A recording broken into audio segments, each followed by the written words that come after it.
Should adaptive horseback riding instructors use person-first or identity-first language when we're talking about and talking to the students that we teach in our lessons?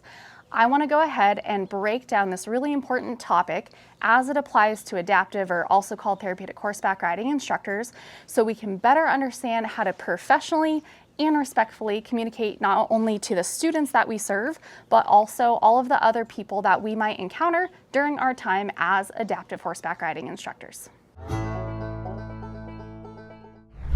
My name is Saber Popoli, and I'm the owner and founder of Hoof Falls Footfalls, and I am a traditional and adaptive horseback riding instructor. And I can remember from the very first years of teaching and kind of getting involved in the world of adaptive riding that the whole debate on whether we use person first or identity first language was kind of a hot topic, and also a topic that was kind of taboo and just really not talked about a ton.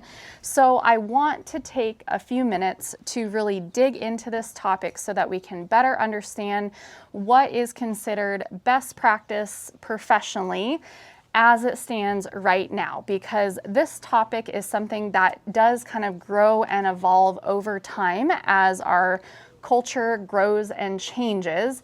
And those of you that have been teaching for several years, let me know if this is a topic that the recommendation has changed on during your time in the industry, and let me know how long you've been teaching and what it was and what it's been changed to and what you've been taught.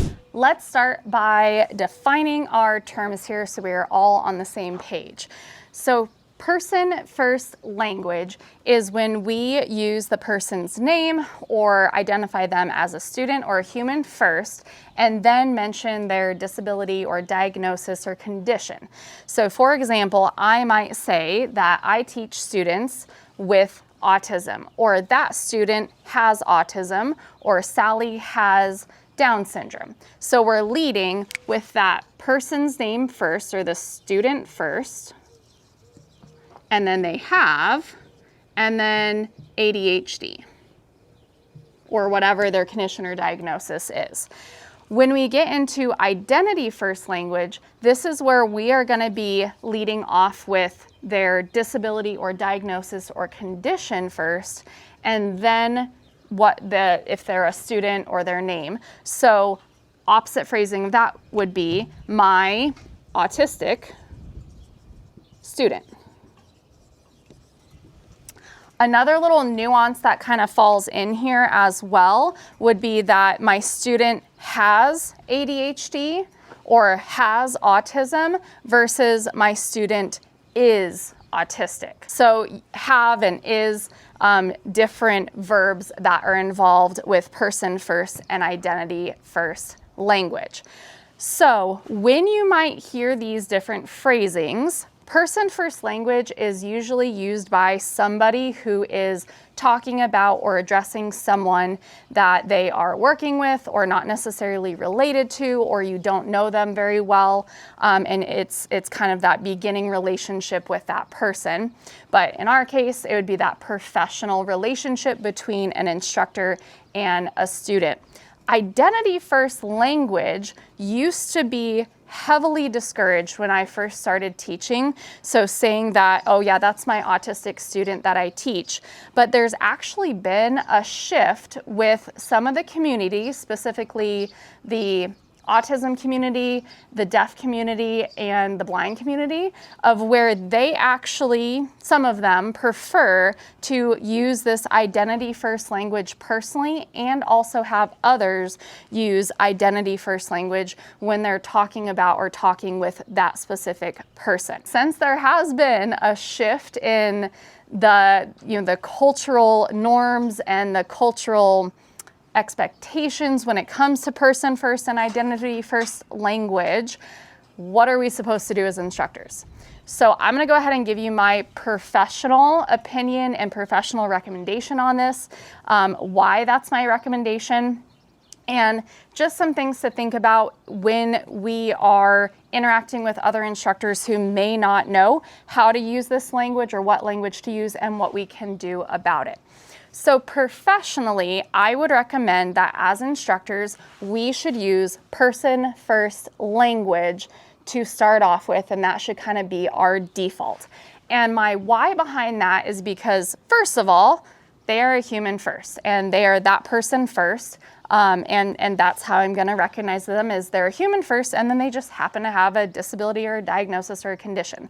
So in my mind, they're a human being, and that's how I'm going to be identifying them first as a person. So recognizing their personhood first and foremost, because everybody's a human being. When we get to know that person better, so during student intakes, as we build a relationship with them, and then also as that individual maybe gets more comfortable with their diagnosis or disability, like say it's a newer one that they're just learning about or that's developing and they're growing into, we might shift to identity first. And when and how we might do that could be we listen and observe how the family or that person uses the language that surrounds their diagnosis or disability or condition. So are they using person first?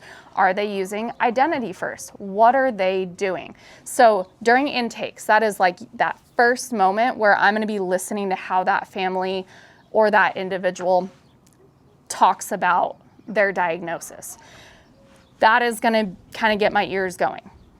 And even if I don't really pick up on the phrasing or the language that they are using or prefer, I have just gotten to the point where I ask, how would you like me to say that you have autism, or are you autistic? What is your preferred phrasing when it comes to that, especially when it comes to diagnoses and conditions like autism or being deaf or being blind. So those are ones I for sure just ask straight out if I'm not sure. If for some reason my brain does not remember when I'm working with that person that they prefer that identity first language, because that's what they do, my default is that I'll go to person first, just because professionally I think this is the most respectful way that we can identify and communicate with and about someone if we're not sure, or if we kind of have a little brain fart in the moment. So that is my professional recommendation with teaching and instructing and working with several different people throughout the years.